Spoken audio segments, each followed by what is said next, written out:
right, so in section 11.2, which we'll split into 2 days, we're going to look at adding up all the numbers in a sequence. And that's what a series is. A series is a summation of all the numbers in a sequence. There's two different kinds of series we're going to look at. We're going to look at finite and infinite. Finite means that it stops somewhere.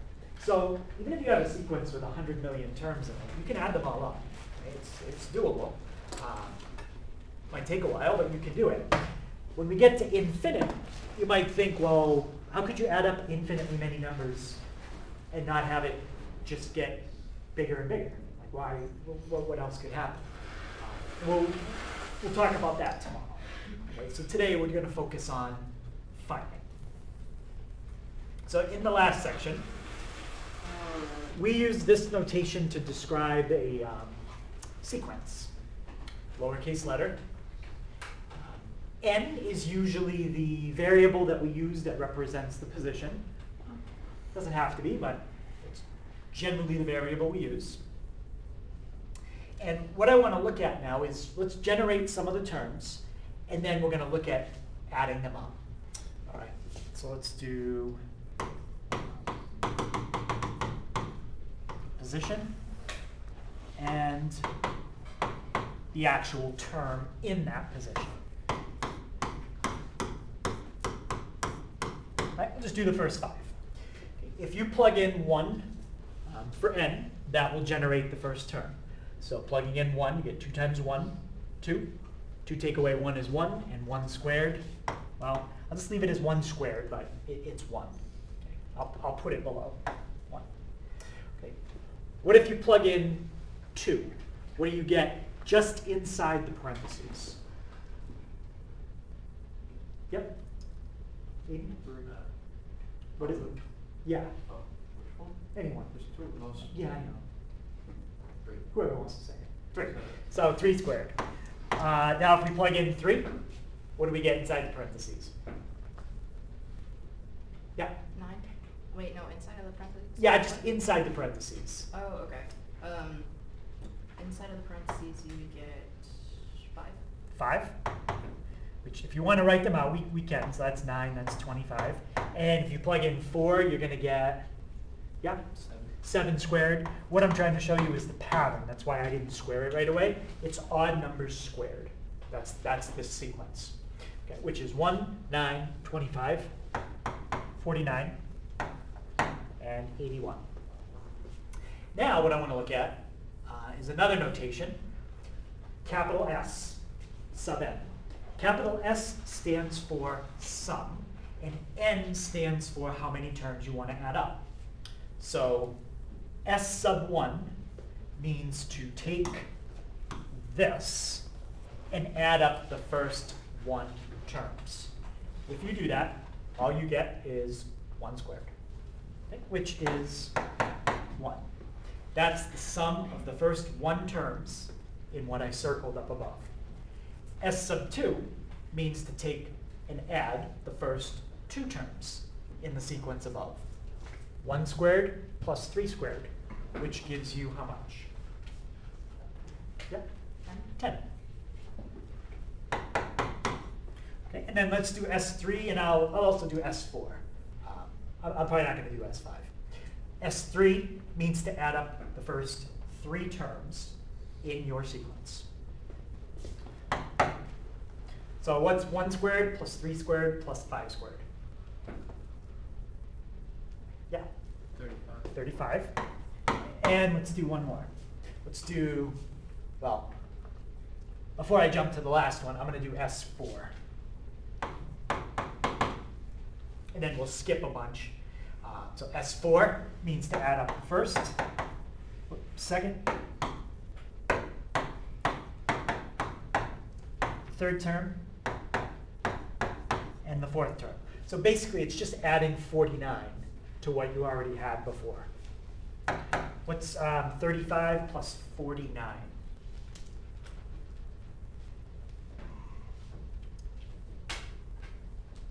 Yeah? 84. 84. Yep. Okay. So these numbers are what we call partial sums. It's not the sum of the entire thing. That's impossible. It goes on, well, if we assume it goes on forever, then it's impossible. Right? But each one of those numbers circled in green is called a partial sum. And then this is how you'd write the nth partial sum.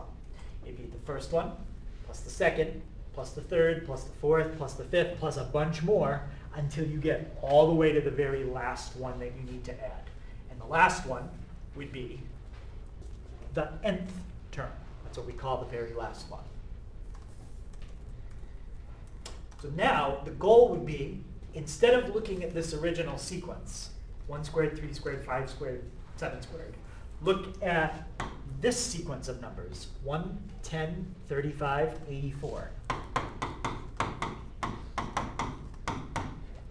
So that's the actual term. And the position of it, 1, 2, 3, 4. So now we want to see, is there a way that we can turn this number into that number? So now doing that, it'll automatically add up all the terms for us in what's circled in red. So that's part of the goal of today. Right. So any questions how we got these numbers?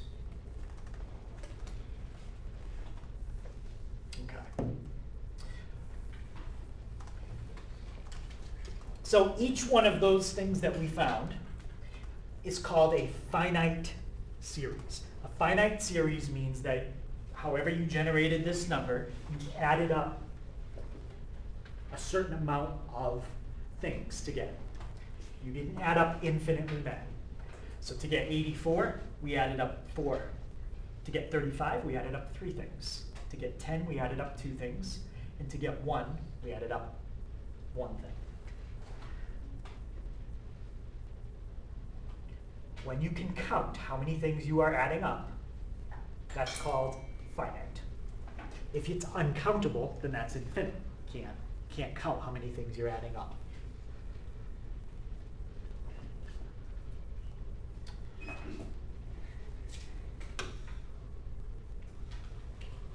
So this is kind of representing what we just did, but in a more generic way. Right?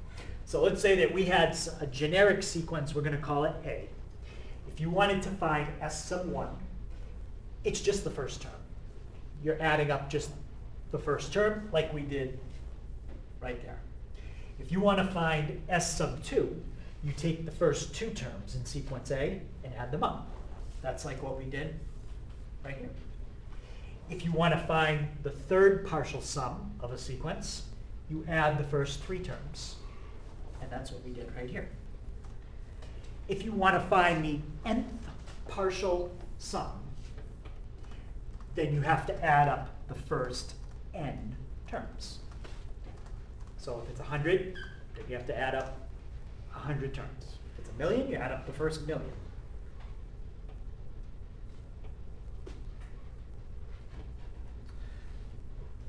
Okay, so any questions on how these things are being figured out?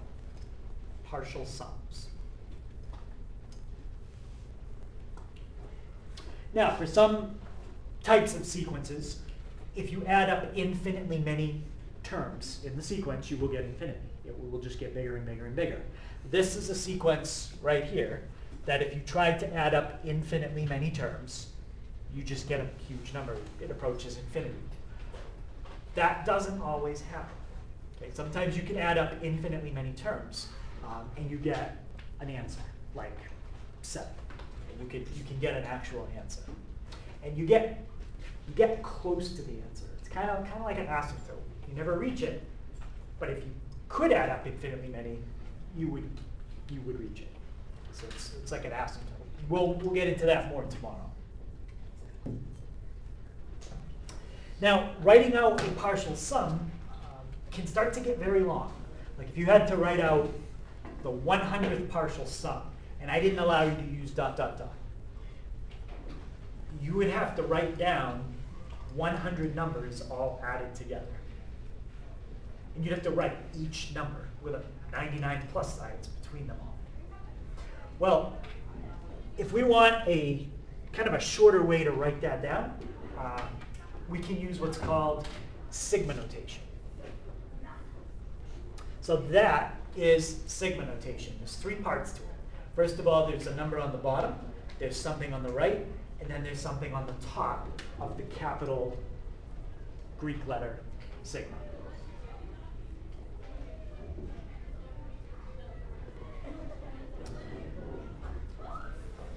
All right, so let me explain what that is. So that's the capital Greek letter sigma, and that stands for summation. That's the letter that we use in math anytime you want to add up a lot of numbers. On the right-hand side would be a formula.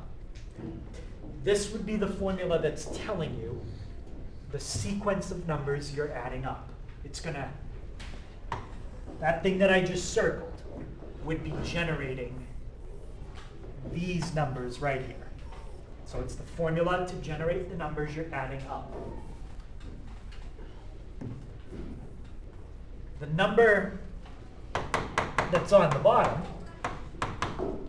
this is like a starting value. It tells you what is the first number that you're going to plug into your formula. It doesn't have to be a 1. You could generate the first term by plugging in a 7. Right? It just tells you whatever number is right here, that is the first number you plug into your formula.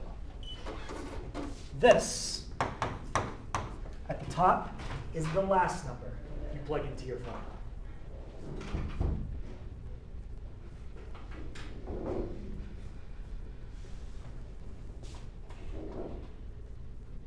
So you got your formula, you got where to start, and then where to stop.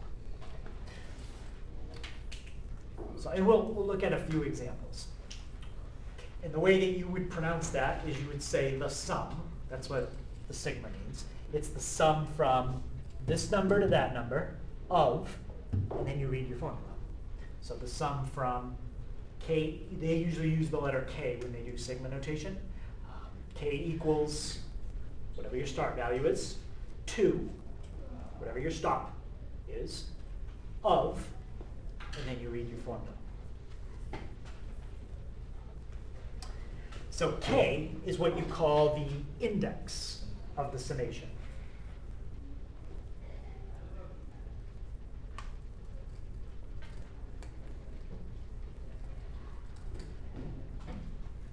Now, as you go from the start value on the bottom to the stop value at the top, you add 1 to this each time.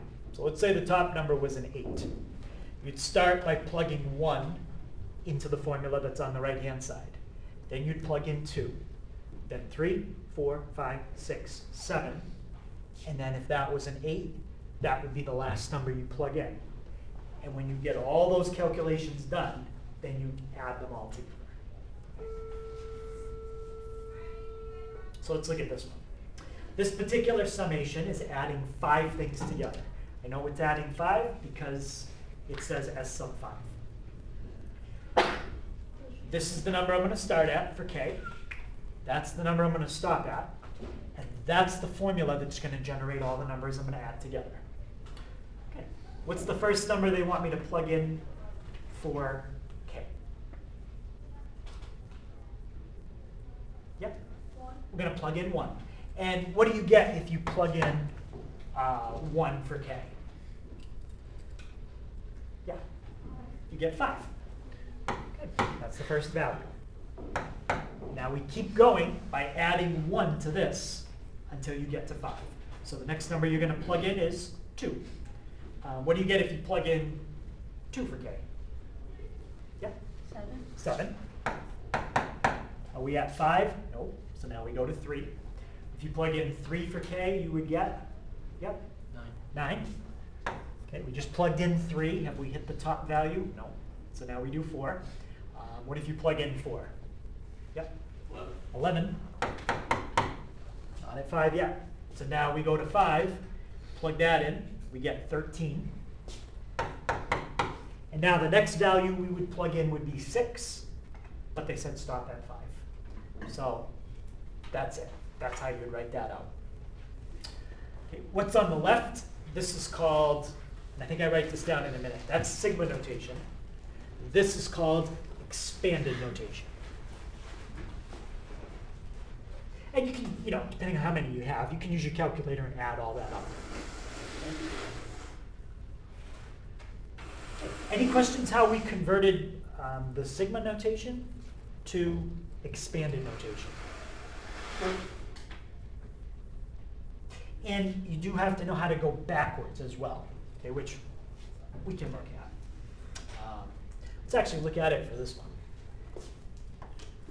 Now you might say, well, yeah, to go backwards, you just write down k equals 1 at the bottom, 5 at the top, and 2k plus 3 on the right. Yeah, that's one way to do it. Or, if I didn't want to start with 1, I could represent this exact thing, and I could start with any number you want me to start with. Let's say I want to start with 2. Well, if I start with 2, what do you think I would have to stop with? I can't stop with 5. Yep. 6. I would stop with 6. But the problem is this formula is now off by 1. So what we have to do is adjust it. And the way we have to adjust it is we have to fix k.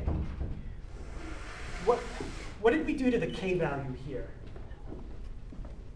to make it the k value here? Yeah?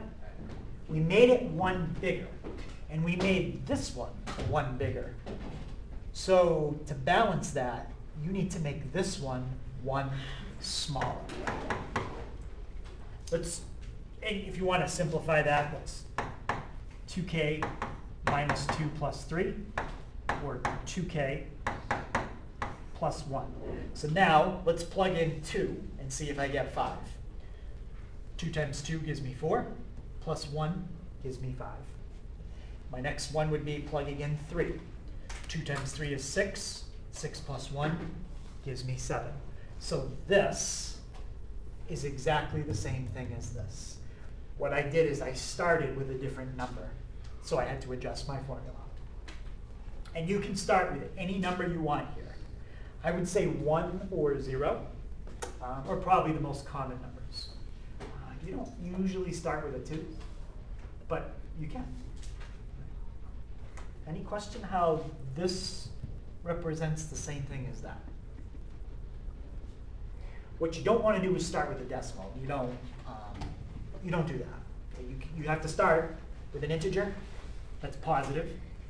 I've never seen it with a negative. Well, I guess you could, but we're going to stick with a positive integer here and a positive integer here. Maybe we'll do one with a 0, but we're not going to do one with a negative.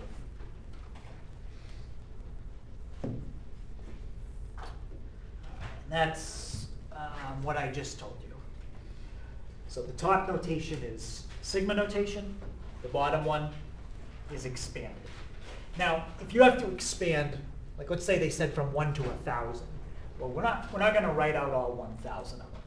What we would probably do is do like the first 3, then ... meaning there's a bunch more, and then plug in 1,000 and do the last one. So then I can see that you know the pattern, and then you skipped ahead to the last one. Any question on the difference between the two notations? Okay. So let's expand this one, but this time we're going to do it to the nth term. We don't know what n is. It's a number. Some could be 1,000,000, could be 10, who knows.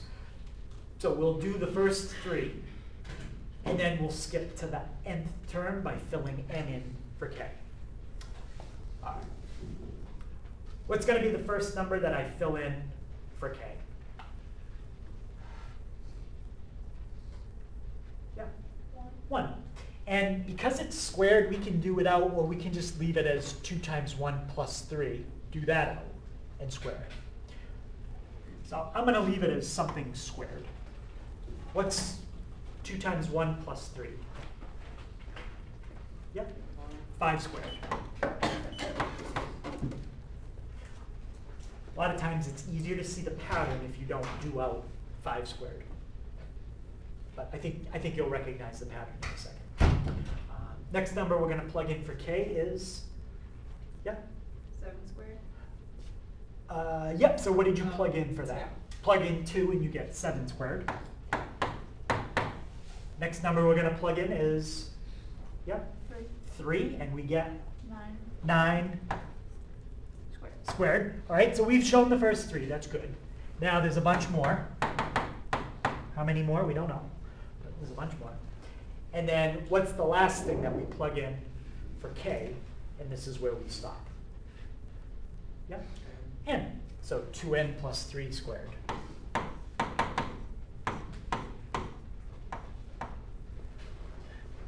So that is how you expand a finite sum when you don't know where it ends, but it ends somewhere. Okay. When we start putting a dot, dot, dot after that, that's when we would have an infinity symbol on top of the summation. And that represents going on forever. Okay, but this one does not. All right, let's do one more. Let's do 3, 6, 9, 12, 15, 18. And I want to represent that in sigma notation, adding them all together. Okay, so here's a sequence. It's just 6 numbers long.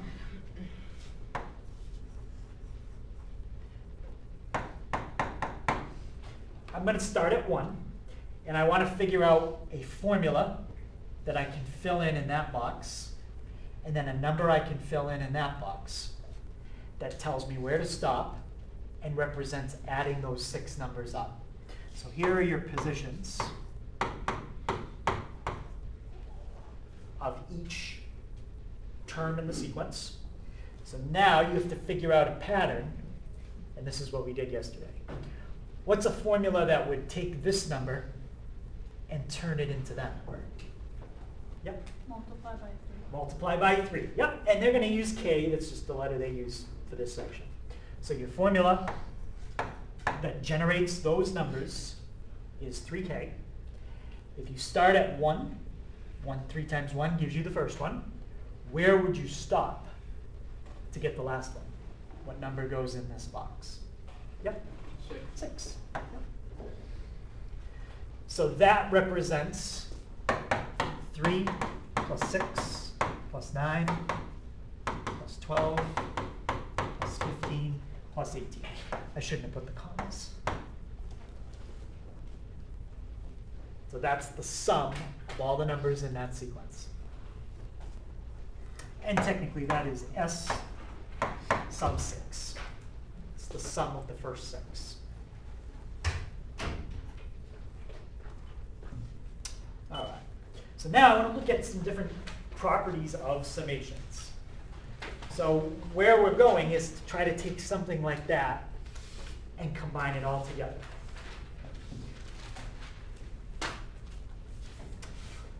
As long as your summations start and stop at the same number, start at 1, stop at n, you can take these and combine them together.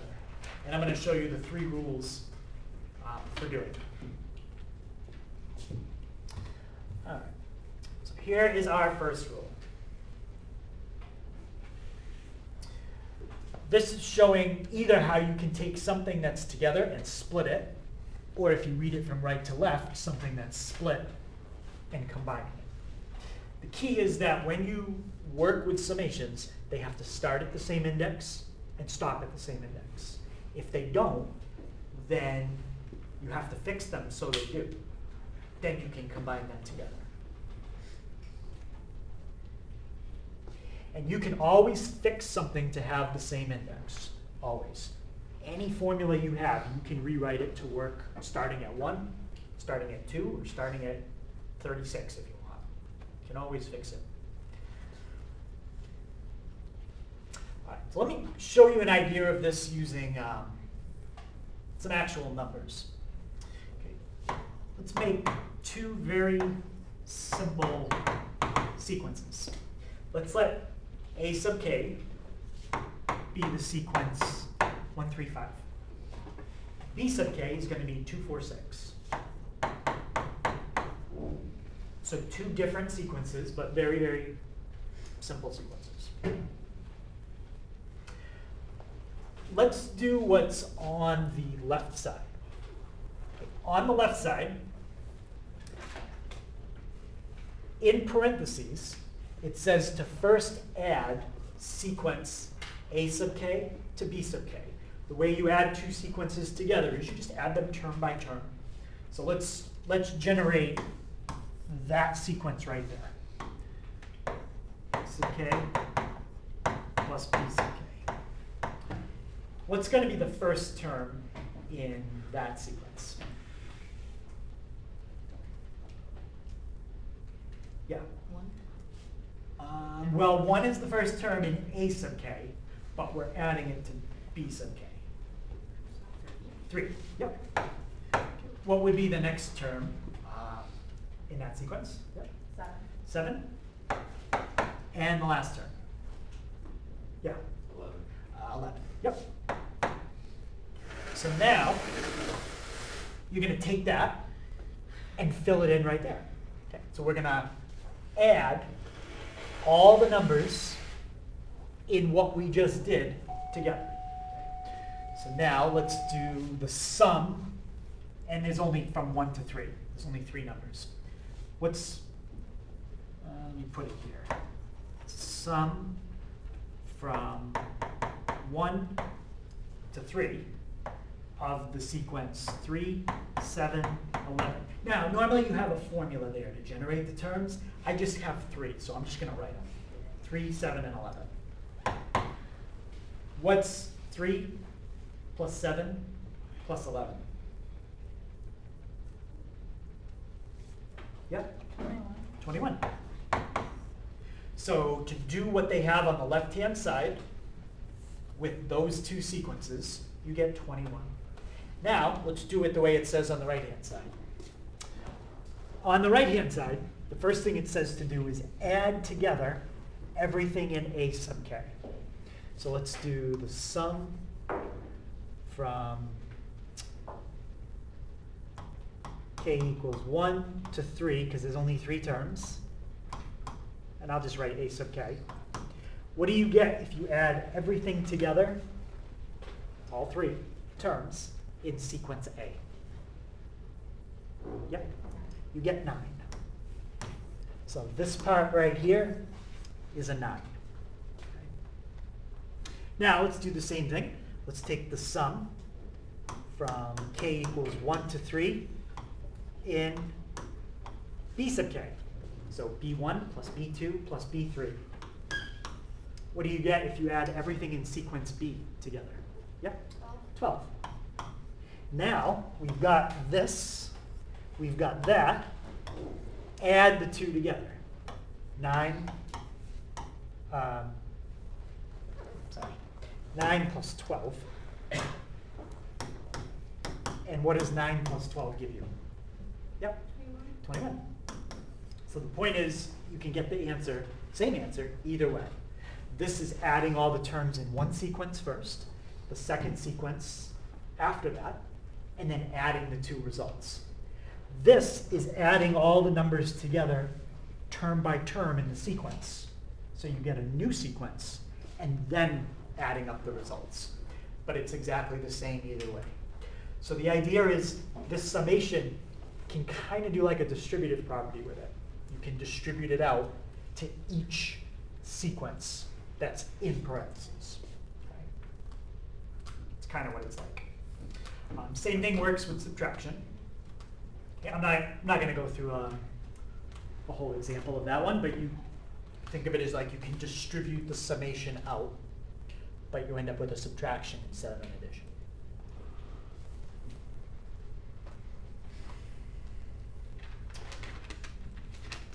Okay, and the last formula is for multiplying a sequence by a constant, like taking sequence A and tripling it, and then adding everything up. And I'll show you how it works on each side. Okay, let's start with the left side.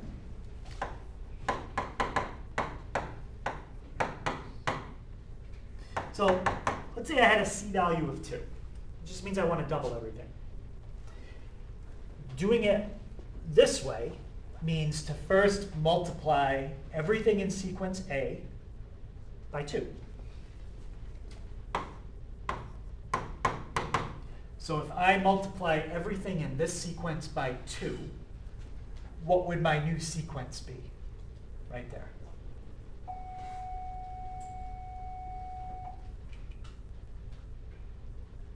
Yeah.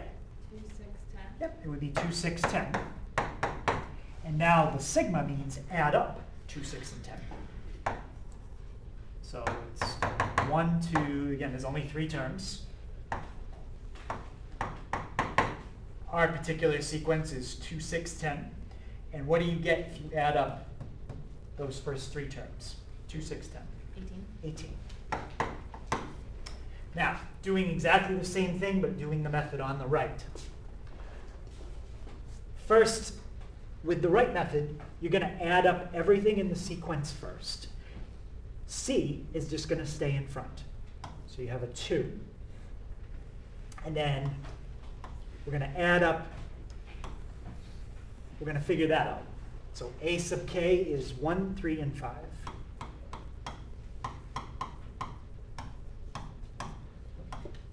That's a 5.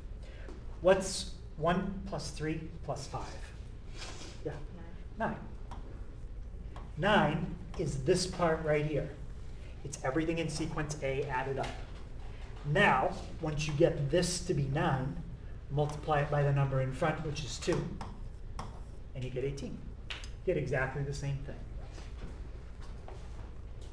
So this comes in handy when you have a number that you're multiplying a sequence by. We don't like to have that number here, and we don't have to. We can put it in front of the summation. That's what this rule allows you to do.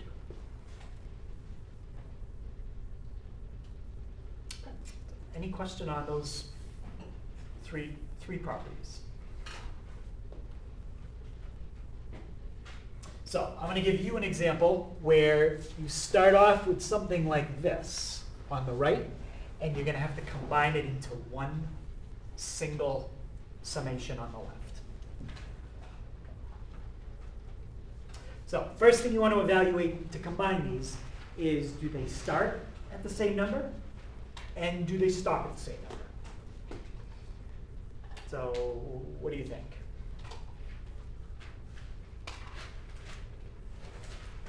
Yeah, they do. Yep. If they didn't, I would have to fix it. Okay, like let's say one of these started with k equals 2. Well, I would probably change that to k equals 1. And the way I would change it is kind of like what I showed you right here. Okay, this is called reindexing. When you change the value you start with, but you're not messing up the answer. So when you change that value, then you have to change your formula to balance it out. And the key is, if you make this number 1 bigger, and you make that number 1 bigger, you make k 1 smaller.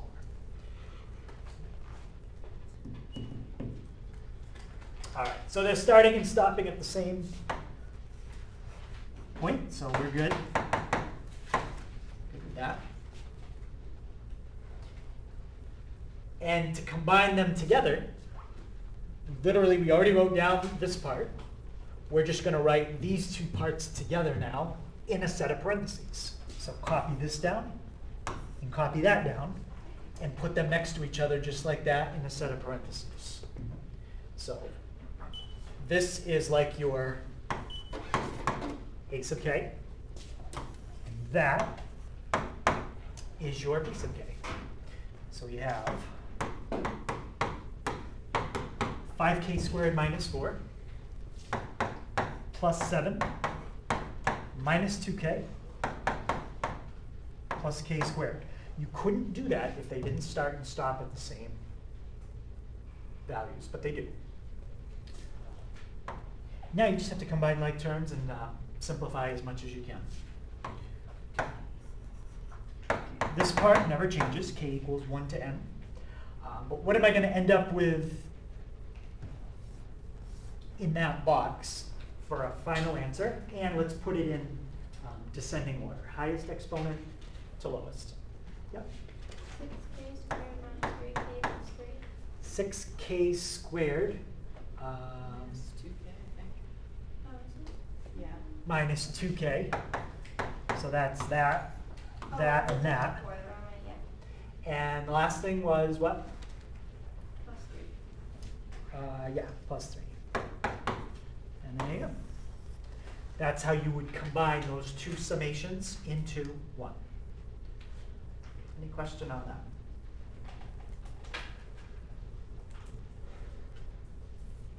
Now, let's say that I wanted you to actually do this from 1 to 50. You've combined them into one, which is good. So you've shortened the amount of work you have to do. Instead of working with two separate summations, you're down to one. But you would still have to plug in 1 for k, get the answer, write it down. Plug 2 in for k, get the answer, and add that to it. Then 3, 4, 5, 6, all the way up to where I told you to stop, which was 50. So while this is a nice short way of writing what you want to do, it doesn't actually speed up anything in terms of really finding the answer to the problem. Right? It just gives you a short way to write what you want to do. But what we need is a faster way to actually do this without plugging in every number from 1 to 50, one at a time. Okay, so that's what I'm going to show you. Now, for some problems, you might be able to be a little bit clever and figure out, like a trick. Like this basically means to add up every number from 1 to 10.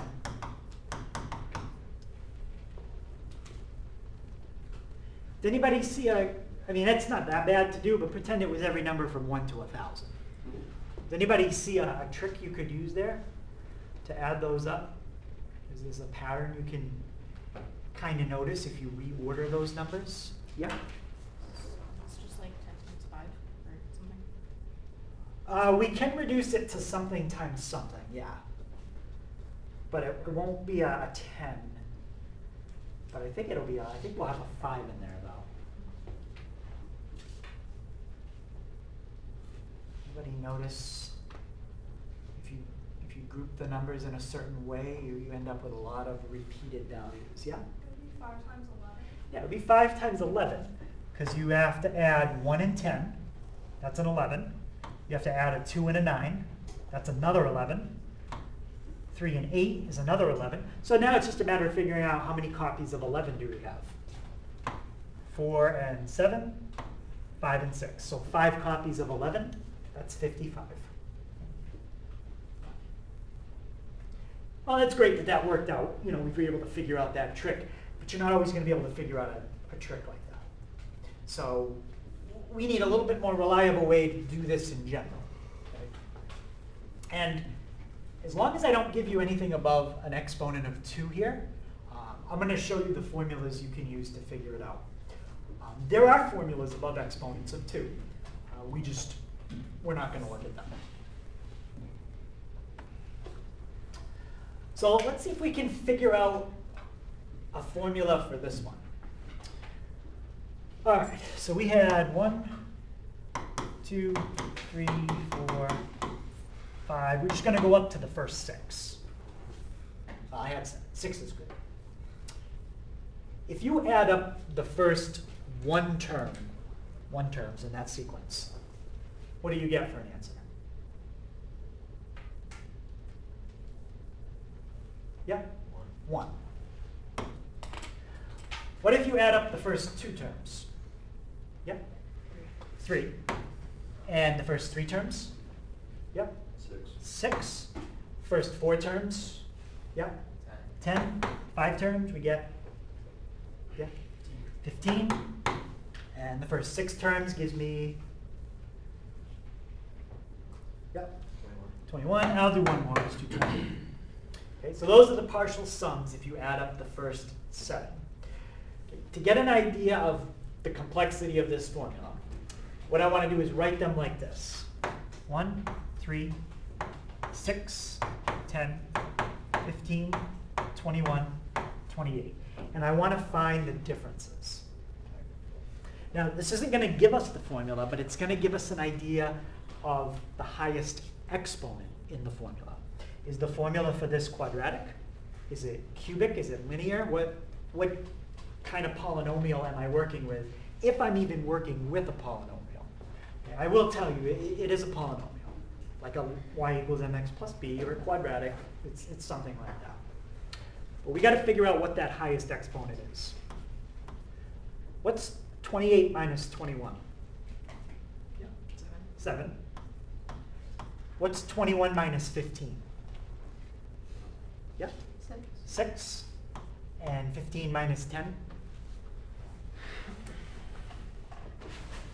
Yeah? 5. 5. Okay, do 10 minus 6, Noah? 4. 4. And 6 minus 3, about John? 6 minus 3. 3, and 3 minus 1 gives us 2. Okay. In that row of numbers that I just figured out, are they all the same? No? Okay, well, let's do it again. What's 7 minus 6? Yep, 1. They're all 1s. The fact that I did this like tree of subtracting values, and I ended up eventually with a row of constants, means it is a polynomial. Try this with the Fibonacci sequence. It'll never work. Okay? If you start with the Fibonacci sequence and you subtract the numbers, you just keep getting the Fibonacci sequence every single time. It never ends up with a row of constants. Now, how many times did we have to do the subtraction before we ended up with a row of constants? Yep? Twice. That means the formula for this is a exponent of 2. Okay? Now that we know it's an exponent of 2, the calculator can help us figure it out. So let's bring up our calculator. And what I'm going to do is I'm going to type those numbers into the calculator in a table. Okay? And we did this at the beginning of the year. We called it a regression. So I'm going to type all those in as coordinates, and I'm going to see if the calculator can figure out the equation of the curve that goes through all of those coordinates. Okay. So I press Stat, I go to Edit. It's easier if I do all my x's first. You don't even need all 7. If you even just did the first 4, or 3 or 4, it'll figure it out. 1, 3, 6, 10. But if you type in a number for the left, you do have to type one in for the right, or it won't work. Okay, 21 and 28. Okay, once we have all the data typed in, we're going to, instead of pressing Stat and going to Edit, we're going to press Stat and we're going to go to Calc. Okay, we use this to calculate what was called a power regression. Okay, that's what we used it for quite a while ago. But this time, we want to calculate a regression that has an exponent of 2, because this tree told us it was an exponent of 2. Which one of these, which option do you think is a regression, and it's going to give me an equation with an exponent of 2? Yep. 5. Option 5, quadratic regression. Yep. So I put my x's in L1 and my y's in L2. So as long as I did that, I don't need to change anything. I'm just going to go right to calculate. And it gives me an equation. Okay. What's that? Calculate. So it's at the very bottom after you go to quadratic regression. How do I get there? Under Stat. Stat and then Calc. Yep. So let's write that out. So A is a half, B is a half, and C there's no constant. So it's telling me the formula is 1/2 x squared plus 1/2 x. Well, there's a couple things that they do to rewrite that. First of all, instead of multiplying by a half, that's the same as dividing by what? Yep. Dividing by 2. So the first thing they do is they generally write it like this. I'm just going to divide it all by 2 instead of multiplying it by a half. And the last thing they do is they factor the numerator. What can you factor out of the numerator? Yeah? X. And what would that leave you with? X over 2. Or X times X plus 1 over 2. Yep. And that is how you see the formula written. Now, they usually use the letter n. I used x because the calculator did. But x times x plus 1 over 2.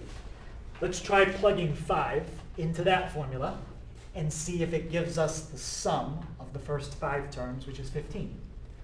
What's 5 plus 1 give me?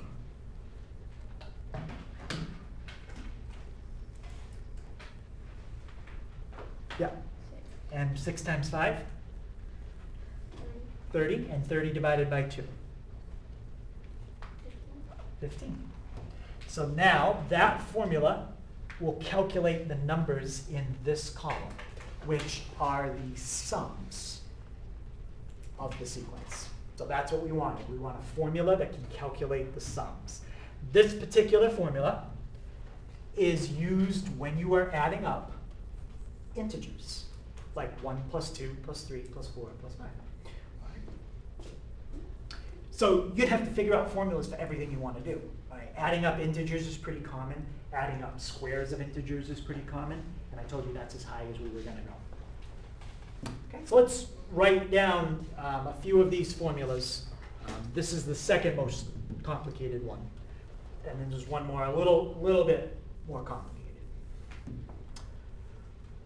So these formulas are going to take your sigma notation and actually do the answer out for you without having to add up everything manually.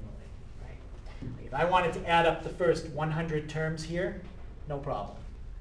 101 times 100 divided by 2. If I do that out, it'll tell me what 1 plus 2 all the way up to 100 is without doing any of it up.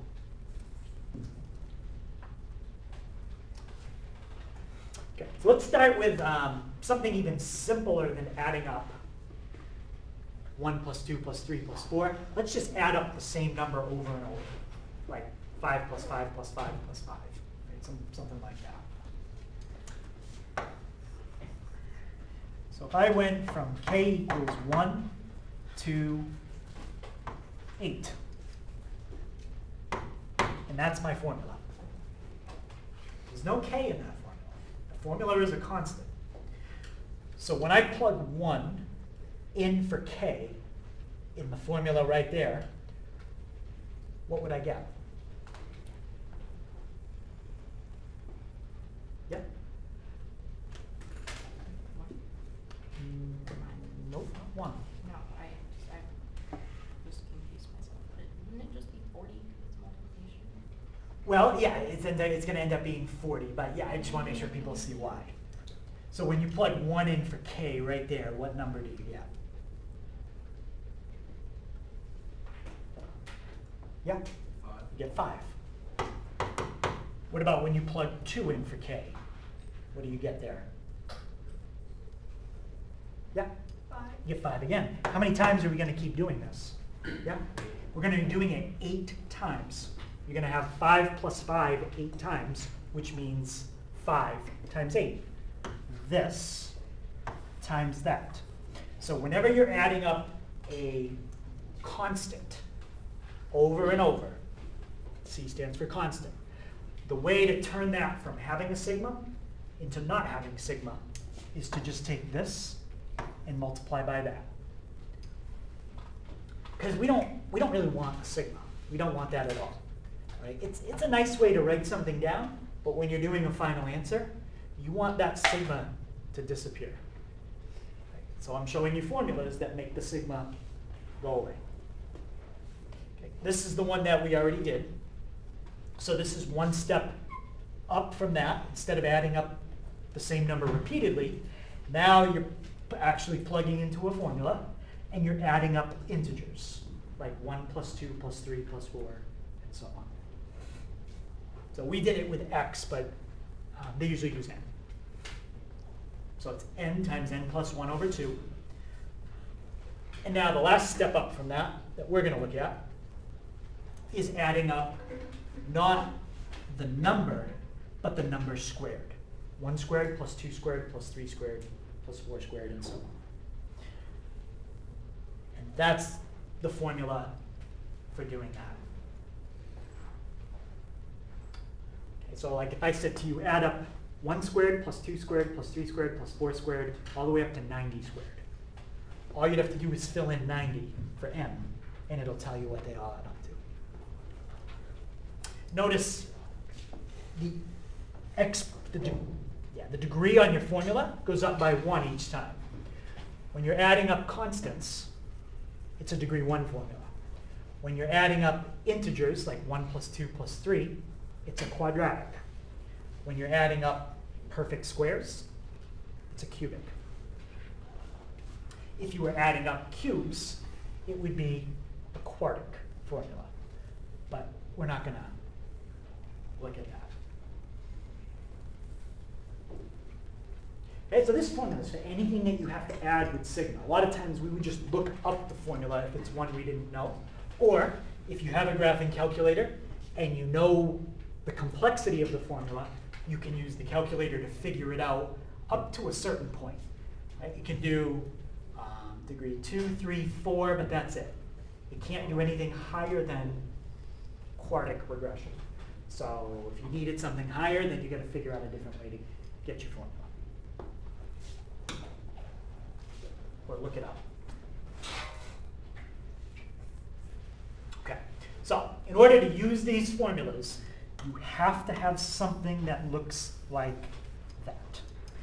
They all start at 1, they all end at n, and you can either have a constant here, a k, or a k squared.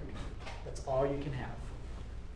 So if you have something that's a little bit more complicated, you're going to have to break that down into simpler sigmas. So this one is going to be like the reverse of what we did on that one. We're going to, instead of having it all together as one big complicated formula, we're going to split it down into as many sigmas as we need to make it simple. Okay, so this has 2 parts to it. 1, 2. The first thing we're going to do is split that into 2 sigmas with addition. When I split it into 2, where is each sigma going to start? At what value? Yeah, they both start at 1.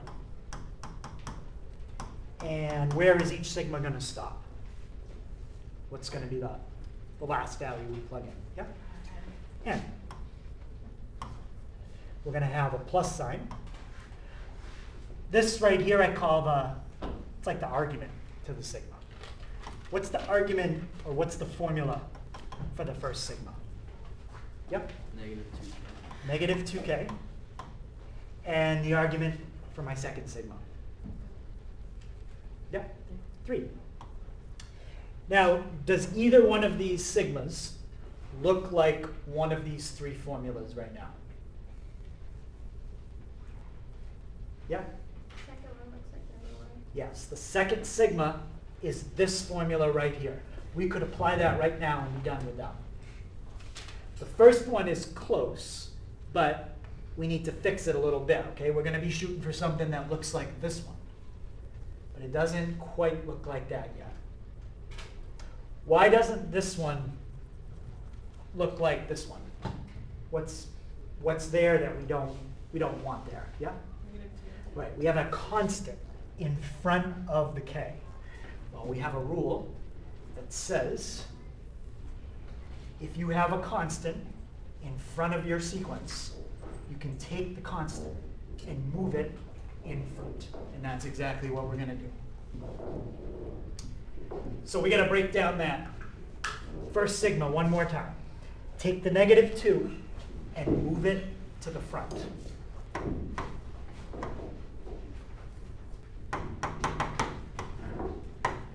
So now we have -2, and then we have a sigma, plus our other sigma. Now we've got two things that we can look up the answer to. We've got that, and we've got that. Let's start with the first one. What is the formula if you want to add up all the numbers from 1 to n?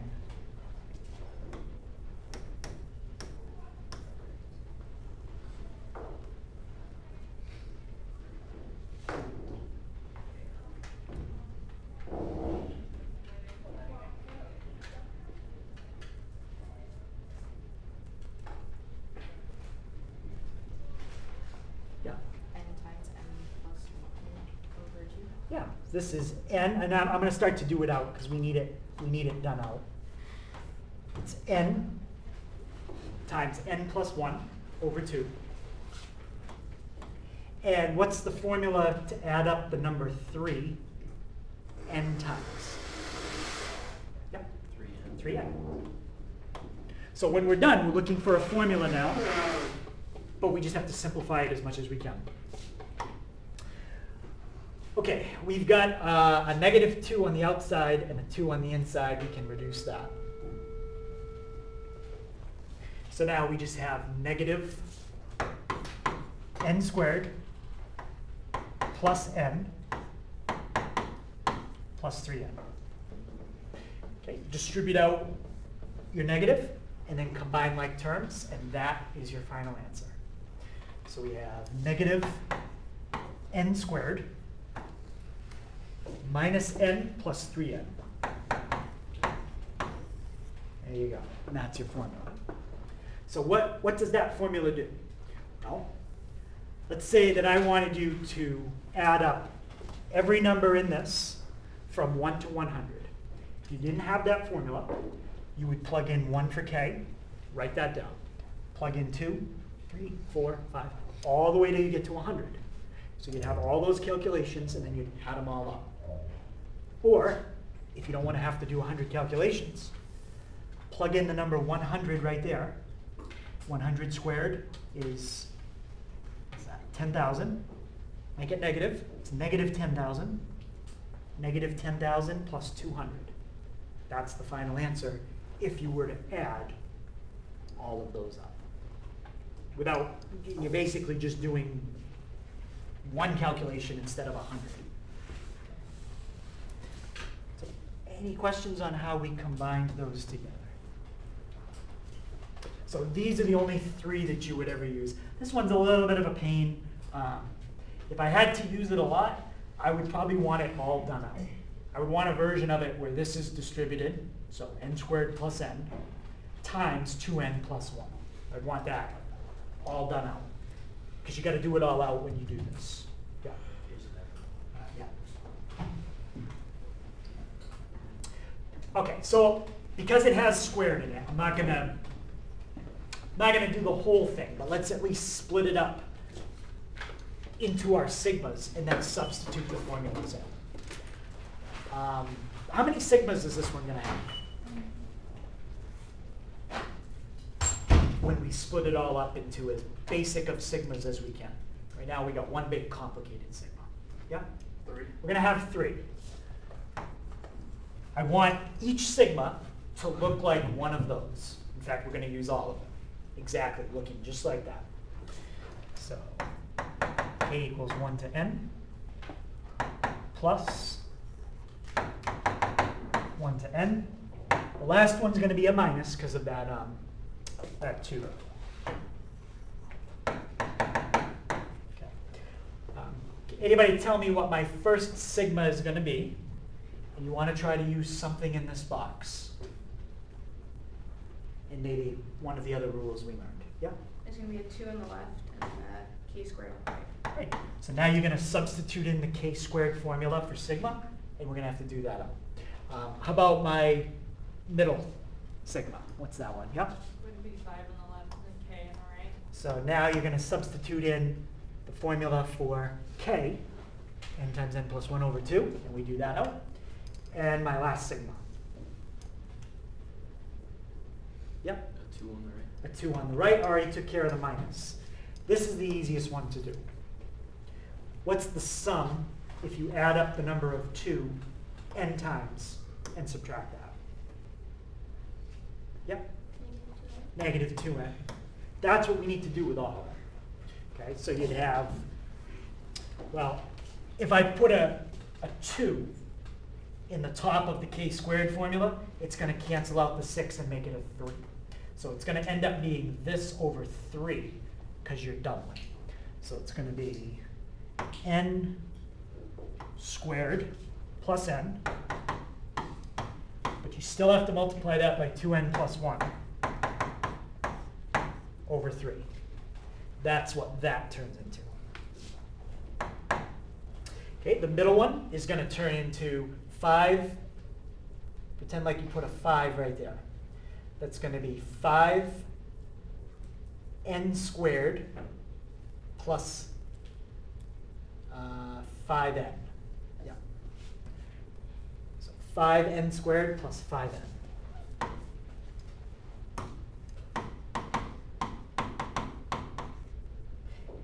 And that's over 2. So what you can do is just put that over 2 and that over 2.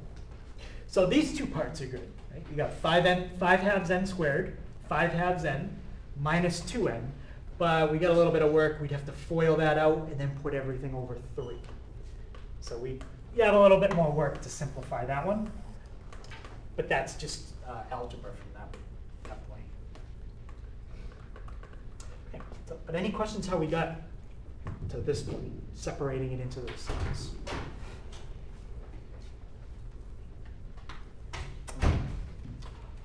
And the last formula.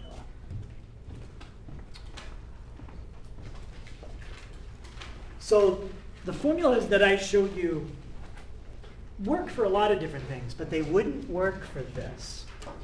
If you had a sequence that was like 3, 6, 12, 24, 48, 96, and I said to add up all the numbers in that sequence up to whatever, 100. Nothing I've taught you so far would apply to this. Because if you try to do that subtraction tree,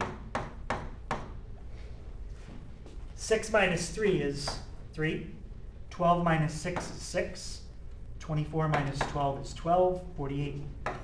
Notice what happens? You get, and assume that these go on forever.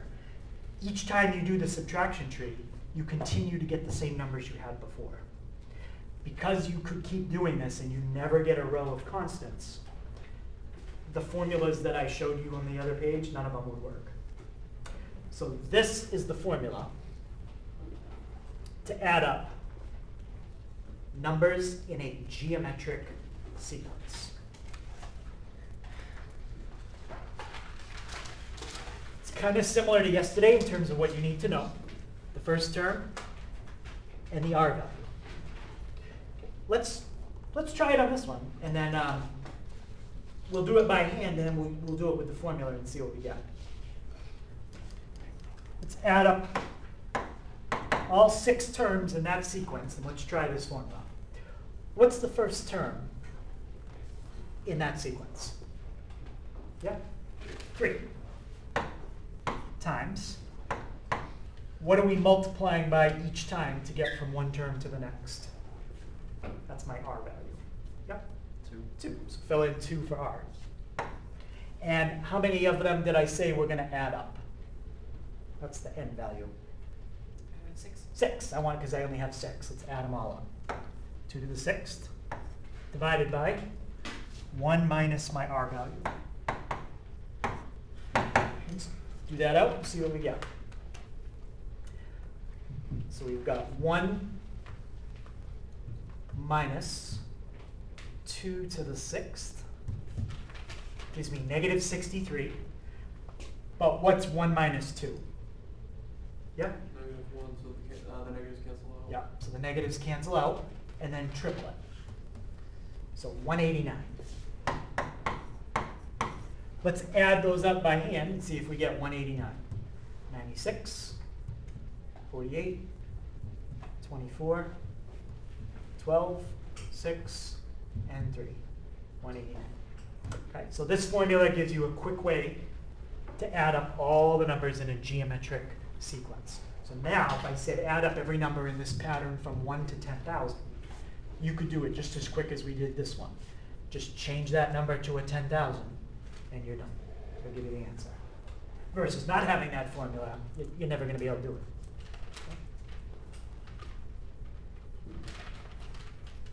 Okay. Any questions on that? This one I'm not going to do, but it would apply, because what are you multiplying by each time? Yeah. 1/3. Yep, you're multiplying by 1/3. So you'd fill in 1/3 for R, and 2 is your first term. And it's having you add up enough terms. I don't think I would want to sit here and generate all 12 and then add them up. Okay, the formula is going to be faster.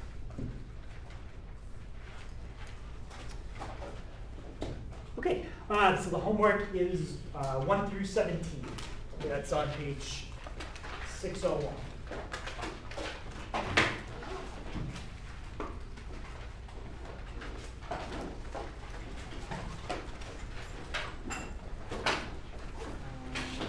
But actually, I'm going to skip 11 and 12.